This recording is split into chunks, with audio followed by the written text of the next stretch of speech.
No, hay que quitarle el teléfono porque ya tomaron placa. Hay que quitarle la placa.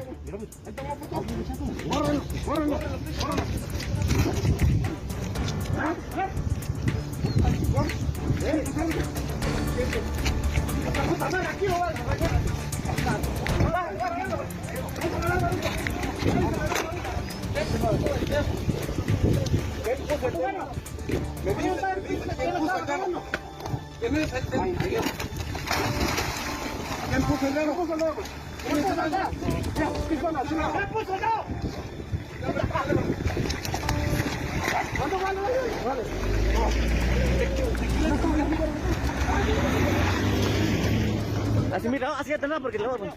Agárrenlo.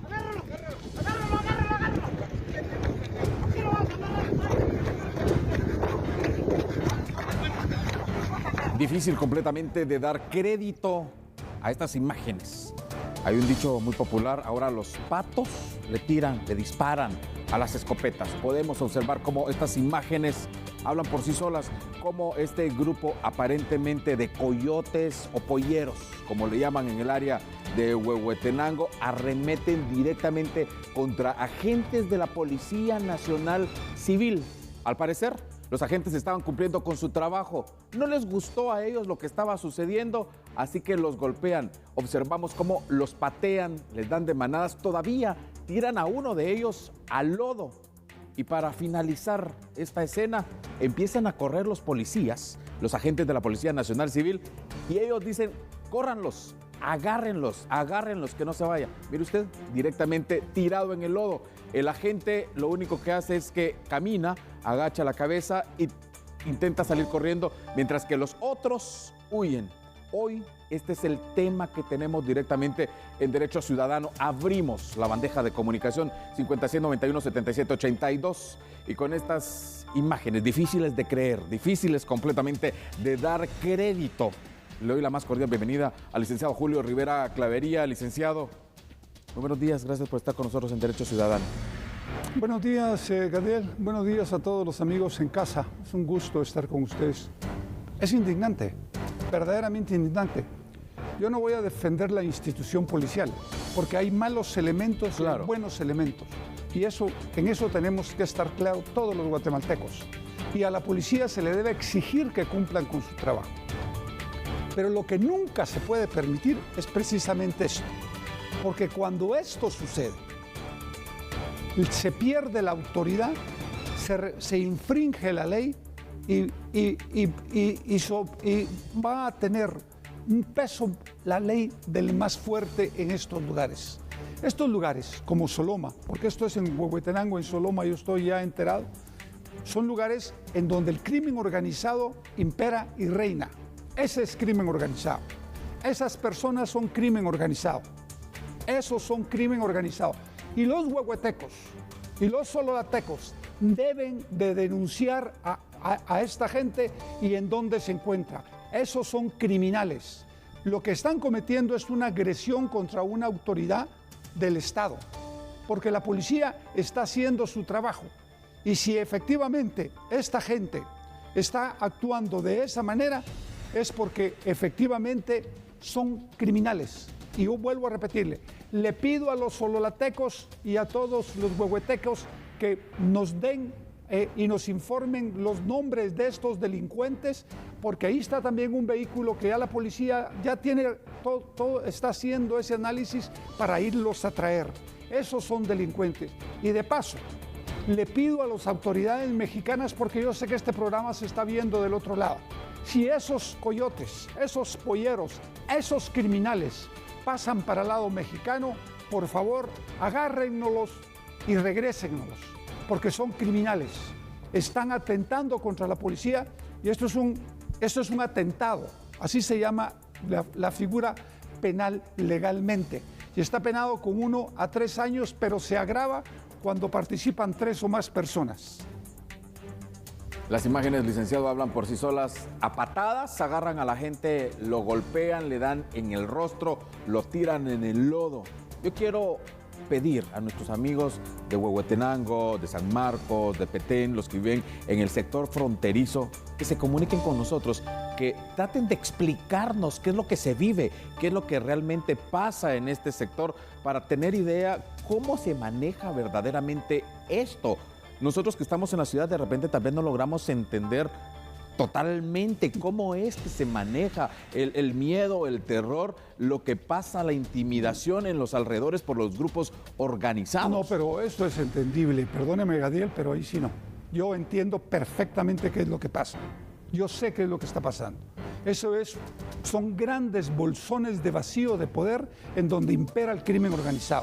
Y el problema es que efectivamente la policía no tiene la capacidad de asentarse con grandes grupos de agentes policiales y hacer su trabajo conforme a la ley y poner a disposición de los tribunales a todos estos criminales. Desde que el ejército también sale de sus bases y de sus comandos, comenzó a pasar esto. Pareciera ser que antes todo era quitar al ejército y sacar a algunos cuerpos de policía para que el crimen organizado imperara en estas regiones. Y eso es lo que está pasando hoy. Hoy, recobrar esto va a costar 20 veces más que si nunca se hubiera quitado.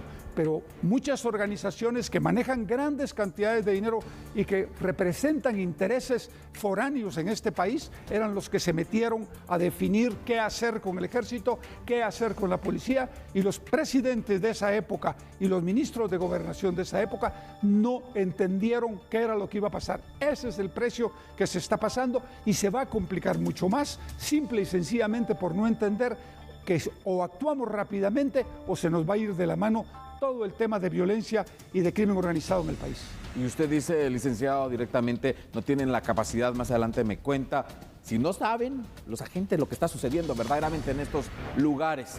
Yo soy de Sololá, saludos al licenciado y al equipo de TN23. La agresión de los agentes es lamentable, ya que estos grupos deben de ser desarticulados, todos a nivel nacional, y que se investigue a todos, incluso a la población. Debemos de apoyar para contrarrestar a estos criminales. Y le voy a poner un ejemplo. Yo he visto, porque yo he estado de viceministro, y lo sé, en lugares, en Cobán, no voy a decir los municipios, Huehuetenango, San Marcos, en donde parte de la población, porque no es toda la población, trabaja de la mano con el crimen organizado porque recibe dinero. Y son líderes negativos lo que le hacen ese gran daño a esa población que es sumamente trabajadora, honesta y que merece respeto.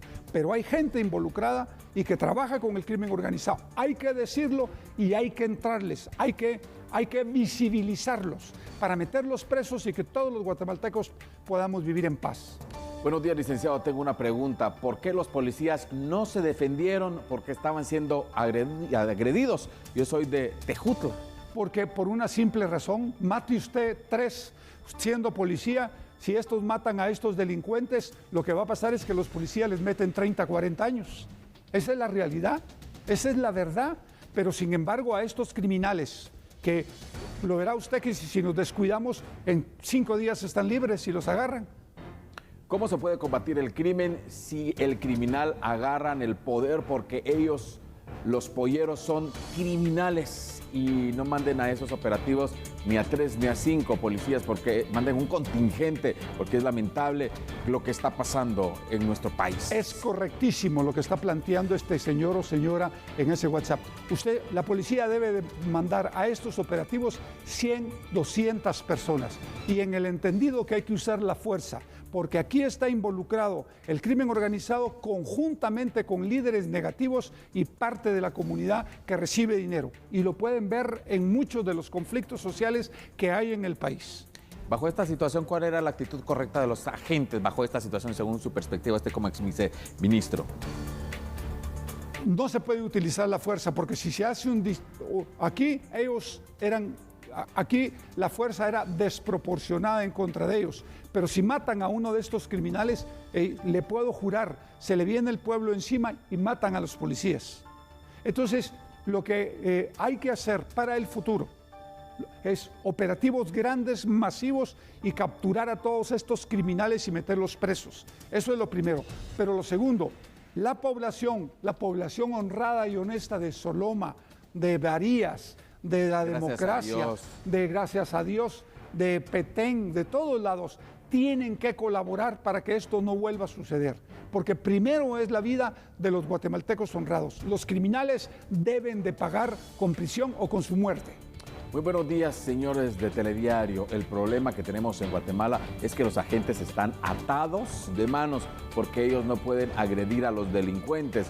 ¿Por qué a los agentes sí los procesan, pero a los delincuentes no les hacen nada? Y los agentes ponen en riesgo sus vidas, y los jueces y los altos mandos, si un agente agrede a uno de estos delincuentes, los meten presos. Es correcto, es que es muy cierto lo que dicen.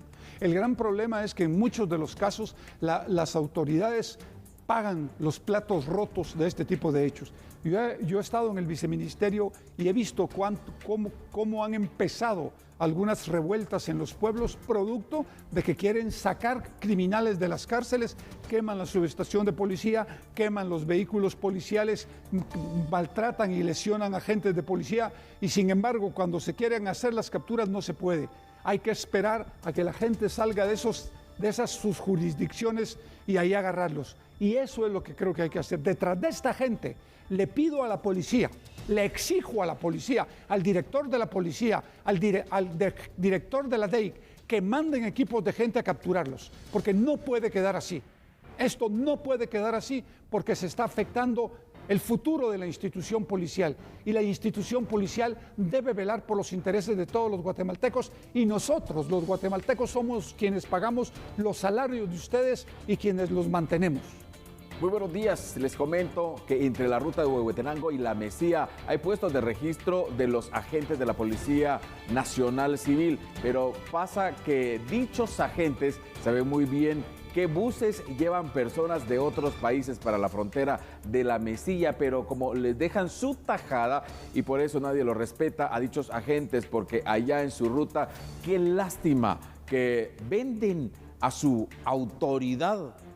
Es correcto, lo que él está diciendo es cierto, por eso lo dije cuando empecé.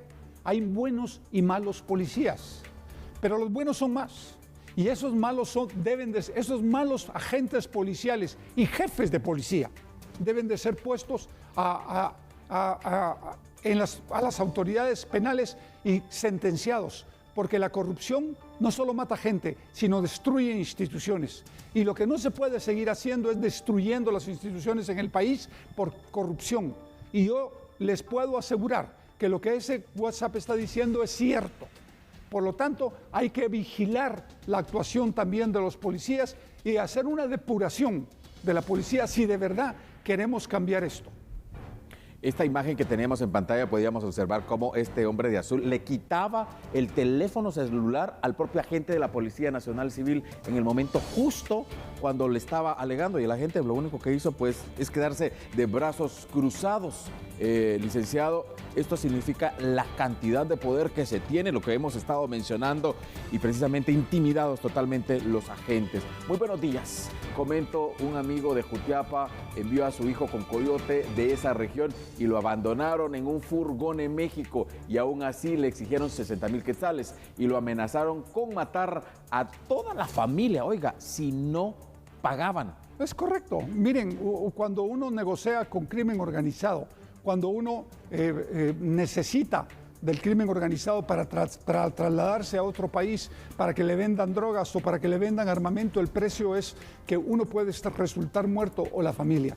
Yo le pido a los guatemaltecos, por favor, en este caso en concreto, a los huehuetecos, que denuncien en dónde pueden ser localizados estos gentes a la Policía Nacional Civil, porque no puede seguir esto así. Muchos mensajes. ¿Qué opina usted? ¿Cuál es su perspectiva? Usted como guatemalteco, ¿qué opina de esta acción? Lo que sucedió en las últimas horas, cómo fueron agredidos los agentes de la Policía Nacional Civil cuando intentaban, oiga bien, cumplir sus funciones. Se vieron intimidados, golpeados, arrebatados celulares, los tiraron al lodo y luego, agárrenlos, salieron huyendo. Muy buenos días, es lamentable lo que está pasando. Soy ex policía, en este caso los policías tienen que defenderse. Portan armas de fuego, son 3 policías, tienen que imponer carácter y no darle la espalda al delincuente. porque los delincuentes, al darse cuenta que un policía no se defiende, hacen lo que quiera con ellos. Ellos tienen que defenderse. Así cualquiera les falta el respeto. Es falta de carácter de los policías, están mencionando acá. Es correcto, pero no es falta de carácter. Yo sé que él es un exagente de policía y lo entiendo, pero no es falta de carácter, es que también un policía mata a un delincuente hoy, así como estos criminales, y se va preso y le meten 25, 30 años. Los jueces o muchas veces no se presentan las pruebas adecuadas y la gente que vela por los derechos humanos comienza a defender a estos criminales diciendo que son santos y que eran parte de la gente más honrada de la comunidad de Soloma cuando son criminales. Y eso pasa. Yo lo he visto, no una vez, muchas veces. Por lo tanto, si los policías actúan con el poder de fuego que tienen y matan a estos tres, eso los matan a ellos, la propia población, porque no piensan que están siendo utilizados por el crimen organizado. Lo saben perfectamente. Una de dos. O sea, lo más inteligente fue lo que hicieron. Sí. Lo más inteligente. Para salvarse. Para salvarse. Para salvarse. Ojo, tema, salvarse. ¿Sí? Porque como usted menciona, además de ellos, hay más gente en el crimen organizado. Y hay más gente alrededor que inmediatamente va a salir detrás de ellos y los va a matar. Esa es la realidad. El problema es que hay policías que reciben dinero y otros agentes son los que resultan agredidos cuando cumplen con su deber. Es correcto. Yo no estoy defendiendo a la policía. Yo estoy diciendo que así como hay buenos policías, hay malos policías. Pero lo que no se puede permitir es esto. Porque ¿sabe qué es lo que pasa con esto? Hay una ausencia total de autoridad en estos pueblos. Ahí manda el crimen organizado. Ahí mandan los criminales como esos que están en la pantalla. Esa es la gente que manda en esos pueblos. Esa es la gente que decide qué hacer con el resto de la gente. Ahí no hay ley. Ahí lo que hay es el uso de la fuerza. Quien tiene más fuerza, quien tiene más poder, quien tiene armamento, es el que manda. Ahí lo que hay que hacer es meter grandes destacamentos de policía y del ejército y comenzar a controlar estas zonas. Ya basta de que la cooperación internacional se meta a hablar lo que ni siquiera entienden en este país. 5691-7782. Queremos saber qué opina usted al respecto. Cuéntenos, explíquenos, usted que vive en los sectores fronterizos, por favor, cuéntenos todo lo que está pasando por allá. Muy buenos días. Denuncie también. Muy buenos días, señores. Aquí está la prueba por qué la policía no detiene a estos traficantes. Les pasan dinero y tal vez no les dieron la cantidad de quetzales y por eso los agredieron. Ellos eran 4 y los delincuentes eran 3. Sí, pero no necesariamente es eso. Uno no puede juzgar todo. Aquí lo que estamos juzgando es la actuación de estos criminales en contra de la policía. Y yo creo que aquí lo importante es, primero, poner orden en el país y poner orden en estas regiones, paso a paso. Pero tenemos que ponernos de acuerdo indígenas, mestizos y garífunas, todo el mundo, porque de no ser así, vamos a ver ejércitos privados armados matando gente en todas estas áreas sin que nadie pueda intervenir. Y sálvese quien pueda. Y eso es lo que no se puede llegar. La ley se respeta, la ley es de observancia general para todos y la autoridad se debe y se tiene que respetar. Licenciado, esto significa, el planteamiento que usted hace, que si vamos por este paso, en algún tiempo puede pasar lo mismo que pasa en algunos pueblos de México, claro, que no se puede ni entrar. Claro. Cuando sale este grupo, todos salen corriendo, claro, porque hacen y se apoderan de la población entera. Claro, y es que eso es lo que viene. Aquí solamente un ciego no puede ver porque efectivamente tiene un problema físico, no ve. Pero quien no quiera ver y no quiera entender, va a pagar las consecuencias de esto. Lo van a pagar en Soloma. De hecho, ya lo están pagando, le puedo asegurar. Yo tengo grandes amigos en Soloma, en Bahía, gracias a Dios, en la democracia, en todos lados, en Ixiguán, en todos lados. Tengo muchos amigos que yo sé que están en contra de estas cosas, porque son gente trabajadora y honrada. Los criminales quieren seguir manejando esto a su sabor y antojo. Y eso es lo que no debemos ni podemos permitir para el futuro. Muy buenos días, omito mi nombre. Saludos, licenciado Julio Rivera Clavería, y saludos, Telediario. ¿Por qué no capacitan a los policías con defensa personal? No necesitan de armas, pero no permitir que esos delincuentes les golpeen. Pues deben de aprender a defenderse. Yo estoy de acuerdo con usted. El problema es que es un proceso muy corto de 6 meses para sacar un mayor número de policías y no da tiempo en los descansos porque muchas veces son utilizados mucho tiempo de corrido. No tienen el tiempo para ir a un gimnasio, desgraciadamente, pero usted tiene toda la razón. Deberían de ser entrenados en artes de defensa personal y así como en la utilización de armas de fuego cuando sea necesario, porque muchos también han muerto simple y sencillamente porque no saben ni disparar, que es una tragedia. No están preparados No para están la gran situación que se les avecina. Licenciado, independiente de esta situación que estamos viendo en pantalla, ayer precisamente se daba a conocer un caso aterrador completamente. Un niño, un pequeño niño que fue encontrado sin vida, semidesnudo, lo cual significa, licenciado, que puede ser parte de grupos de delincuenciales con el tema sexual. Cuando regresemos, licenciado, vamos a hablar de ese tema. Me contesta, me explica todo lo que pasa en las fronteras. Esto sucede muy frecuentemente en las fronteras, el tráfico de personas, todo lo que pasa con nuestra niñez, los niños no acompañados. Y un tema muy grave que realmente es una verdadera situación, una crisis que estamos viviendo. 5691-7782,